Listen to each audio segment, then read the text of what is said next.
All right, today we're jumping into the story of a really incredible social enterprise operating right in the chaotic heart of Mumbai. It's called Mirakle Couriers. And what makes them so unique? Well, it's the profound silence at their very core. I want you to just imagine this for a second. You spend your entire day in a quiet office. The sound of papers shuffling. Then you step outside, and bam! The full force of Mumbai hits you like a ton of bricks. It's just a wall of sound, a total sensory overload. Well, that crazy contrast, that's the daily reality for the team at Mirakle Couriers, and it's absolutely central to their story. So to really get what's going on, let's follow one of their careers for a day. We're going to see exactly how they navigate this world of total contrasts. Picture a man named Vinod Jagtap. You see him moving with this focused confidence that just sets him apart from the bustling Mumbai crowd. All that noise, the constant honking, the shouting vendors, the roar of the trains, it's like none of it even touches him. He is completely on a mission. And here's the crucial twist.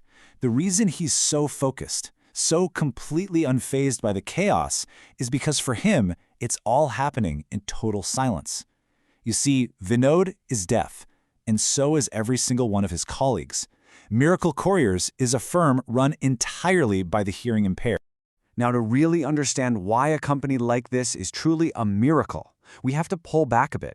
Let's zoom out from the individual and look at the enormous challenges that India's deaf community faces every day. The reality behind this miracle is just staggering. A full 2/3, 66% of the deaf population in India are unemployed. And that's not just some dry statistic, We're talking about millions of people who are effectively locked out of the entire economy. The founder, Dhruv Lakra, calls it the silent disability. And it makes so much sense, right? Unlike a physical impairment you can see right away, deafness is invisible. And that often means their struggles, their needs, their oppression, it all goes unnoticed. It's quite literally unvoiced and unheard. And here you can see the vicious cycle they get trapped in. For many, education just stops early on. That means they miss out on critical skills. And this funnels them into this tiny number of low-paying jobs, which leads to social isolation and a lifetime of just being underestimated. So, who was the person who saw this systemic failure and decided to do something completely different? It's time to meet the founder, Dhruv Lakra. Now, Dhruv's path was not typical. He actually started out in investment banking, but after seeing the absolute devastation of the 2004 tsunami, something shifted. He pivoted, moving into the social sector.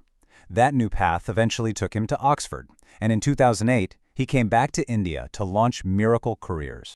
And the idea for Mirakle, it came from a single, powerful moment. He was on a bus and saw a deaf man trying desperately to figure out his stop, completely cut off from the conductor's announcements. And Dhruv just realized how profoundly isolating this invisible disability could be. But here's where the real genius comes in. He didn't see a weakness to accommodate, he saw a strength to leverage. His whole hypothesis was that individuals who rely heavily on sight would naturally develop superior visual and navigational skills. So he thought, what if I build a business model where that isn't a side note, but the core competitive advantage? Okay, so that's the big idea. But how do you actually turn it into a functioning business? How does a courier company run entirely by the deaf actually work day to day? First things first, Mirakle is a business, not a charity. That's super important. The goal is economic independence. By providing stable, dignified jobs, with bank accounts, insurance, and taxes, they are plugging an entire community into the formal economy. And the process itself is elegantly simple and effective. It all kicks off with an SMS, which has been a total game changer for long-distance communication in the deaf community. Packages get meticulously sorted, and then the couriers, who have mastered their designated areas, make deliveries using Mumbai's public transport system. It's a few simple but brilliant tools that make this whole system work. The bright orange t-shirts and ID cards aren't just branding, they're essential for getting past security.